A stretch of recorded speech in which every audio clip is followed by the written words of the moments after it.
Selamat pagi, selamat ketemu kembali hari ini teman-teman semua. Doa saya semoga kita hari ini diberi kesehatan sehingga kita bisa mengikuti perkuliahan virtual kali ini dengan seksama tanpa ada kendala sedikit apapun. Perlu saya sampaikan, menyinggung masalah ujian tengah semester minggu yang lalu, bahwa aturan atau tata cara ujian tengah semester bisa Anda simak, bisa Anda baca, bisa Anda dengar kembali, bahwa untuk jawaban soal itu diformat dalam bentuk PDF yang kemudian dikirimkan ke Facebook grup yang ada, yang sudah saya sampaikan tentunya sesuai dengan alamat yang tertera. Nah, di sini perlu kita cermati bahwa ada beberapa mahasiswa yang merasa kesulitan dengan teknik atau cara pengiriman file sekaligus konversinya menjadi file PDF. Saya tekankan bahwa kita berada dalam konsep IT atau dalam teknologi informasi. Hal ini mau tidak mau memaksa kita harus beradaptasi, harus menyesuaikan diri dengan teknologi yang berkembang. Nah, salah satunya kebetulan yang saya sarankan kemarin, pengiriman file menggunakan fasilitas yang ada di Facebook plus konversinya menjadi PDF. Nah, hal ini memaksa kita selaku calon tenaga IT bahwa dalam dunia IT, teknologi penggunaan semacam ini adalah hal yang biasa. Mau tidak mau kita harus menyesuaikan diri. Bahkan kemungkinan 5-10 tahun lagi yang akan datang, teknologi IT akan lebih pesat lagi perkembangannya karena dimungkinkan menggunakan teknologi 5G, sehingga teknologi 4G saat ini mungkin akan usang. Nah, hal ini menjadi tantangan bagi kita tersendiri untuk kreatif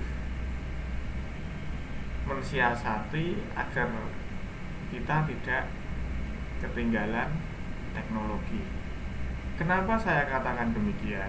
Karena ranah ilmu atau bidang ilmu yang telah kita pilih itu adalah komputer, entah itu yang dari teknik komputer, entah itu yang dari sistem komputer, entah itu yang dari teknik informatika, maupun yang memilih sistem informasi. Nah, kaitannya dengan teknologi informasi adalah bahwa bidang ilmu kita mengarah ke sana. Kalau kita tidak menyesuaikan diri dengan perkembangan teknologi yang ada, maka kita akan terlindas, kita akan terpinggirkan. Nah, hal inilah yang mendasari saya kenapa saya konsepkan bahwa mengumpulkan file untuk ujian tengah semester menggunakan fasilitas Facebook atau sosial media, karena di sana fasilitas recordnya sudah cukup bagus. Loh Pak, kenapa nggak menggunakan email saja? Email saya kan email gretongan, ya kan? Kapasitasnya juga terbatas. Kalau setiap mahasiswa mengirimkan file ke email saya, dapat dibayangkan berapa besar kapasitas yang akan digunakan. Otomatis email saya akan ngedrop. Nah, inilah yang mengidekan saya untuk menggunakan fasilitas sosial media. Kalau di sosial media kebetulan kan untuk saat ini masih belum dibatasi. Jadi itu untuk prolog hari ini sebelum kita masuk ke materi. Memang ada beberapa yang sudah paham, kan, yang sudah mengirim tanpa kendala, tapi ada juga beberapa mahasiswa yang masih merasakan kesulitan. Nah, hal ini perlu penyesuaian diri, bertanya pada teman lingkungan tentang teknologi informasi yang ada. Yang terlebih lagi kita sebagai anak IT ya, anak komputer, mau tidak mau harus bisa menyesuaikan diri dengan teknologi. Ya. Oke, itu prolog dari saya. Kalau mungkin ada pertanyaan, ada kekurang jelasan, bisa disampaikan melalui forum live chat. Jadi bisa langsung terbaca oleh saya. Oh, bahwa ada pertanyaan yang harus saya jawab. Oh, ada penjelasan yang harus saya ulang. Seperti itu. Oke, kita masuk ke materinya hari ini untuk komunikasi data dan jaringan. Kebetulan hari ini saya akan menyampaikan materi subnetting. Walaupun kemarin di pertanyaan di mid test itu sudah muncul, tapi itu masih bersifat dasar, sehingga bisa Anda coba lihat kembali jawaban Anda dengan materi hari ini untuk bagian subnetting. Untuk mengetahui, untuk mempelajari materi subnetting, kita tidak boleh lepas dari materi TCP IP yang sudah saya sampaikan 3 minggu yang lalu. Jadi subnetting itu tetap menggunakan jalurnya IP, di mana kita tahu bahwa IP address itu dibagi menjadi 2, baik itu kelas A, kelas B maupun kelas C, di mana satu bagian disebut dengan net ID atau network ID. Net ID itu kepanjangan dari network ID atau network identification. Terus bagian yang lainnya adalah host ID. Nah, ketika kita menggunakan kelas A, maka net ID itu menempati 2 bagian pertama dari kiri. Net ID itu apa toh? Nah, net ID adalah ID atau identitas untuk jaringan. Jadi identitas jaringan.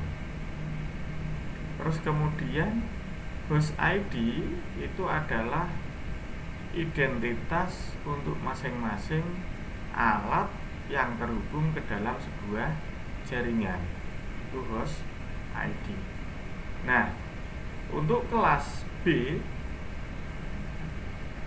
saya ulang lagi, untuk kelas A ya, untuk kelas A network ID-nya menggunakan satu bagian, sedangkan host ID-nya menggunakan 3 bagian. Sedangkan untuk kelas B itu untuk net ID-nya itu menggunakan 2 bagian. Terus kemudian untuk host ID-nya menggunakan 2 bagian. Sedangkan kelas C-nya itu kebalikan dari kelas A, di mana net ID-nya itu menggunakan 3 bagian, host ID-nya 1 bagian. Nah, masing-masing bagian dalam IP address atau pengalamatan model IP ini menggunakan bilangan biner. Menggunakan bilangan biner di mana masing-masing bagian terdiri dari 8 digit. Nanti ada 8 digit, 1, 2, 3, 4, 5, 6, 7, 8. Nah, kalau di total seluruh bagian IP address baik untuk net ID maupun host ID terdiri dari 32 bit. Saya ulang lagi. Untuk digit biner yang digunakan dalam pengalamatan IP baik untuk net ID maupun host ID kalau digabung terdiri dari 32 bit. Bit itu binary digit.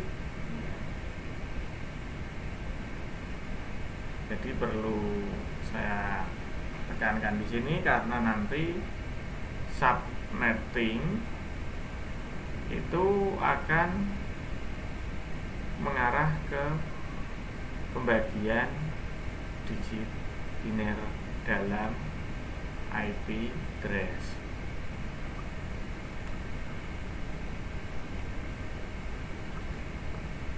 Nah, untuk ringnya bisa Anda lihat ada kelas A sampai dengan kelas E ya. Bisa dilihat ringnya. Nah, untuk kelas A itu dari 1 sampai 126. Jadi kalau Anda melihat IP, nanti ketika Anda browse, Anda lihat, Anda list, ketemu dengan IP 10.x.x.x, itu berarti dia menggunakan kelas A. Kalau Anda ketemu dengan 100.x.x.x, itu juga IP kelas A. Kalau kita nanti menemukan 126.x.x.x, itu juga kelas A. Kita menemukan 128.x.x.x, itu berarti kelas B. Karena kelas B dimulai dari 128 sampai dengan 191. Terus kelas C-nya ya kan, 192 sampai dengan 223. Sebetulnya yang untuk kelas B itu dimulai dari 127. Jadi 127 sampai 191. Tapi nanti ada penggunaan sendiri bahwa 127 itu nanti tidak bisa digunakan karena dia digunakan sebagai alamat loopback. Nanti bisa Anda baca bawahnya itu. Makanya 127 Di sini dalam tabel tidak saya tampilkan. Terus kemudian untuk privat IP address-nya bisa Anda lihat. Untuk private-nya ya, privat atau private itu bisa Anda lihat range-nya, yaitu 10.0.0.0 sampai dengan 10.255.255.255 untuk kelas A. Sedangkan untuk kelas B 172.16.0.0 sampai dengan 172.31.255.255. Sedangkan untuk kelas C-nya itu 192.168.0.0 sampai dengan 192.168.255.255. Ini untuk private IP address-nya. Ini untuk tabel IP address classes-nya ya. Jadi classes-nya bisa Anda lihat ya, IP address untuk kelas A, number of network-nya 126, number of host per network-nya itu 16.777.216. Jadi di kelas A itu jumlah networknya lebih sedikit dari jumlah hostnya. Tapi satu network di kelas A itu jauh lebih besar daripada yang kelas C. Jadi ketika kita menggunakan IP address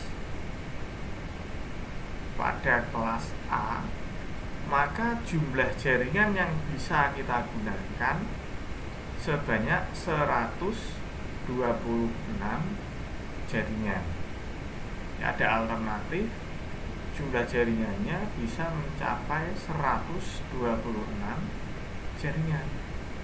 Dan setiap jaringan, jadi setiap jaringan dari 126 tadi itu bisa menampung 16.777.216 host.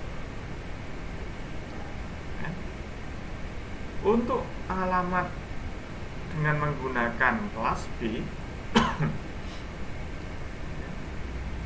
nanti jumlah jaringan yang bisa kita gunakan itu sebanyak 16.384 jaringan, dan setiap jaringan akan mampu menampung 65.535 host. Dan untuk kelas C itu jumlah jaringannya lebih banyak, dia bisa sampai dengan 2 juta sekian ya. Tapi ya, setiap jaringan dalam kelas C hanya bisa menampung 254 host. Jadi hostnya atau apa ya istilahnya, komputer yang terkoneksi ke dalam jaringan kelas C itu sedikit setiap jaringannya, tapi mampu memberikan variasi alamat untuk jaringannya sampai dengan 2 juta. Makanya dalam jaringan-jaringan kecil, dalam jaringan-jaringan laboratorium, dalam jaringan-jaringan perkantoran, relatif simpel menggunakan yang kelas C. Loh, kenapa Pak kita kok memilih kelas C? Kenapa kita memilih kelas B? Kenapa kita memilih kelas A? Oh, ini kaitannya nanti dengan kecepatan akses ketika kita ingin mengirimkan suatu data. Nanti setiap kali kita ingin mengirim data, otomatis sistem akan mengecek alamat penerima atau alamat tujuan dalam sebuah jaringan. Nah, semakin banyak host yang terkoneksi, otomatis ngeceknya semakin banyak. Dengan ngecek semakin banyak, otomatis waktu yang dibutuhkannya pun juga semakin lama. Itu ya prinsip dari pemilihan kelas. Kemudian subnetting sendiri itu apa? Intinya subnetting itu adalah pembagian jaringan besar, jadi jaringannya kan besar, ke dalam jaringan yang lebih kecil. Yang tadinya jaringannya besar, kita pangkas, kita potong-potong menjadi lebih kecil-kecil lagi. Nah, inilah yang disebut dengan subnetting. Intinya seperti itu. Terus kemudian terdapat teknologi yang berbeda, ya. Jadi dari si A menggunakan LAN dengan teknologi FDDI, ya kan, dari sana menggunakan beda lagi lah. Untuk mensinkronisasi teknologi yang berbeda ini, ya, digunakanlah teknik subnetting. Terus kemudian kongesti pada jaringan. Misalkan sebuah LAN atau jaringan lokal area network dengan 254 host. Kalau 254 host itu tadi kelas apa ini? Kelas C ya, kelas C. Nah, ini akan memiliki performa yang kurang baik dibanding dengan sebuah jaringan yang hanya memiliki 62 host. Jadi ada sebuah jaringan menggunakan kelas C, dia menggunakan 254 host, yang satunya menggunakan 62 host. Tentunya antara 254 host ini dengan 62 host, performanya dalam sebuah jaringan bagus yang 62 host. Tetapi masalah seperti ini bisa disiasati dengan menggunakan teknik subnetting. Nah, hal inilah yang disebut dengan kongesti pada jaringan. Terus kemudian pada bagian tertentu membutuhkan sebuah security. Tentunya security di sini levelnya lebih tinggi dari departemen atau bagian yang lain. Nah, karena level atau bagian tadi security dalam jaringannya lebih tinggi, mau tidak mau kita harus menggunakan teknologi subnetting. Nah, pembentukan subnetting itu tidak ngutek-ngutek atau tidak mempermasalahkan untuk yang net ID. Jadi net ID-nya itu tidak dipecah-pecah. Yang dipecah adalah di host ID. Di mana pada host ID ini nanti dibagi menjadi dua bagian. Yang satu bagiannya nanti untuk subnet ID, yang satu bagiannya untuk yang host ID. Untuk yang kanan itu adalah host ID, yang pecahan bagian kiri dari host ID tadi untuk subnet ID. Sedangkan untuk membuat suatu subnetting, kita nanti bisa berdasarkan jumlah jaringan atau subnet, dan juga berdasarkan jumlah komputer yang terhubung. Nah, ini ada contoh. Ketika kita mempunyai angka 255 ya dalam sebuah alamat IP ya kan? Maka 255 itu harus kita konversi menjadi bilangan biner. Bilangan biner untuk 255 yaitu dibutuhkan 8 digit biner, di mana 8 digit biner itu bernilai 1. Jadi semuanya berangka 1.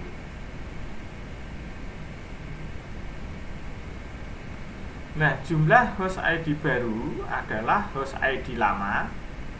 Host ID lamanya tadi kan misalkan ada kita menggunakan katakanlah kelas B ya kan? Kalau kita menggunakan kelas B kan jumlah digitnya ada 16 ya kan?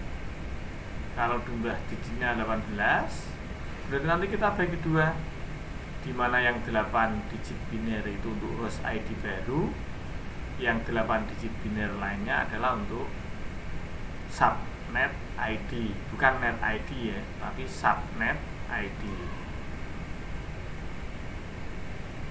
Bisa Anda baca itu ya nanti ya. Memang agak ribet sedikit untuk sistem subnetting kali ini. Nah, untuk lebih rinci dan detailnya subnetting itu nanti ada di sistem routing. Nanti ada materi sendiri. Ada mata kuliah sistem routing, sistem jaringan lanjut untuk membahas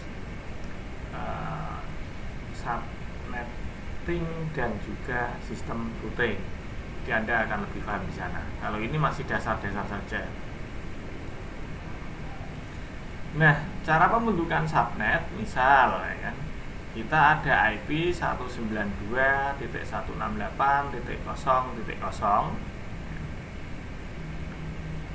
Ini kan kelas B yang kita gunakan ya kan? Sedangkan untuk kelas B itu ringnya sendiri.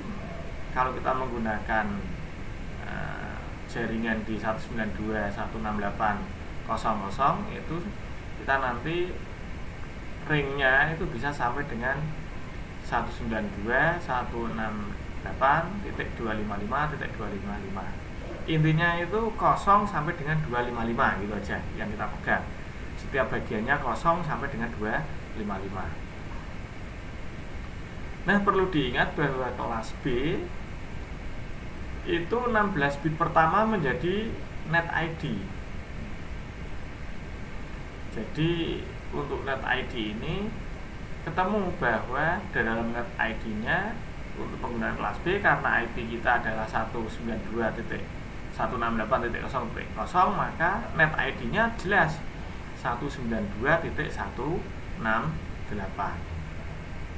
Terus kemudian bagian berikutnya yang kosong tadi sampai dengan 255 itu menjadi ranahnya host ID. Nah, ini kita sebut dengan host ID lama. Maka dalam host ID lama ini nanti akan dipecah menjadi 2 bagian. Satu untuk host ID baru dan satunya untuk subnet ID. Sehingga dalam kelas B nanti subnet mesh itu yang tertulis defaultnya di jaringan di sistem komputer kita adalah 255.255.0.0. Nah, karena kalau kita mau bermain-main dengan subnetting, mau tidak mau kita nanti juga harus merubah angka yang ada di subnet mesh-nya. Yang kita rubah di subnet mesh. Oh, dengan subnet mesh-nya itu berbeda, berarti ada teknik subnetting di dalam jaringan tersebut.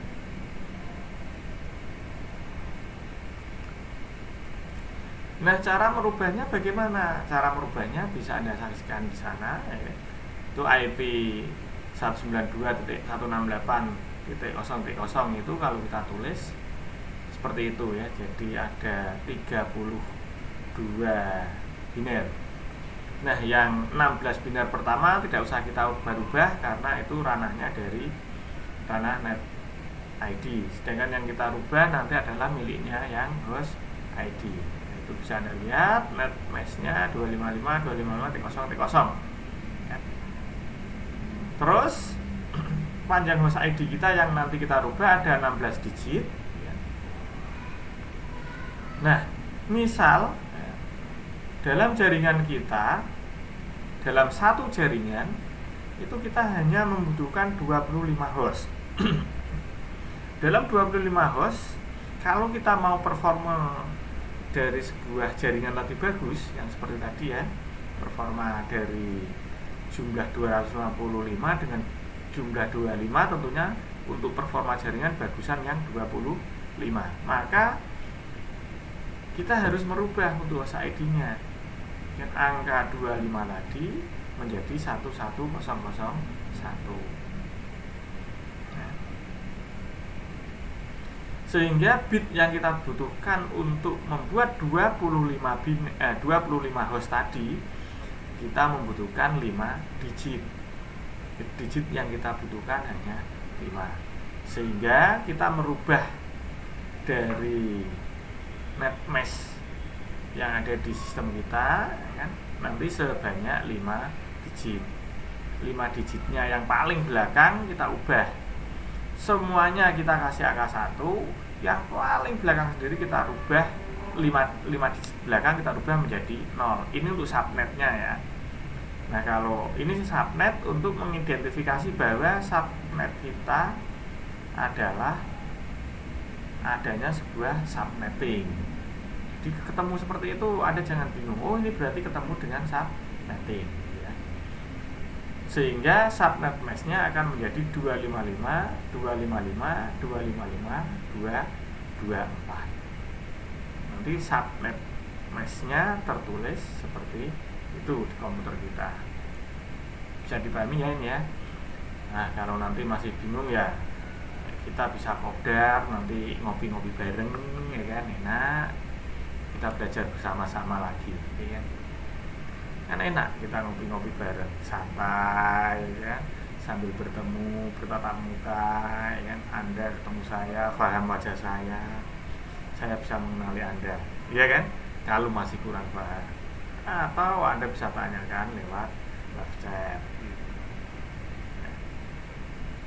Nah, ini teknik dari sebuah subnetting. Ini studi kasusnya, bisa Anda lihat R1, R2, R3 jaringan C jumlah hostnya 45, jaringan E itu jumlah hostnya 10 ya. Itu bisa Anda lihat. Ini cara teknik menghitung tadi ya, membuat menentukan jaringan C dan jaringan E nya. Nanti subnet mesh-nya seperti apa, ketemunya seperti apa, pengalamatannya seperti ini ya. Nanti bisa Anda baca-baca ya. Akan saya upload di Facebook seperti biasa materi ini.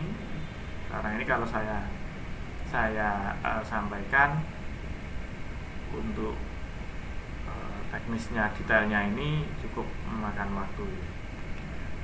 Jadi bisa Anda lihat ya, sekilas-sekilas saja.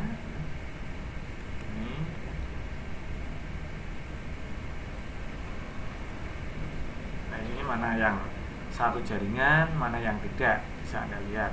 10.252.230.3 net mesh-nya 255.255.240.0 ya. Dan seterusnya ke bawah. Ya, ini ya yang saya sampaikan mungkin hari ini untuk sekedar pengantar subnetting ya. Bisa dipahami ya.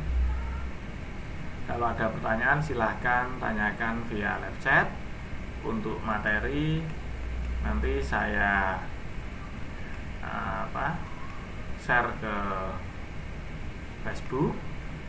Jadi biar Anda bisa belajar, membaca lagi, mempelajari lagi dengan lebih detail dan lebih seksama. Mungkin demikian yang saya sampaikan. Kalau ada pertanyaan silahkan tanyakan.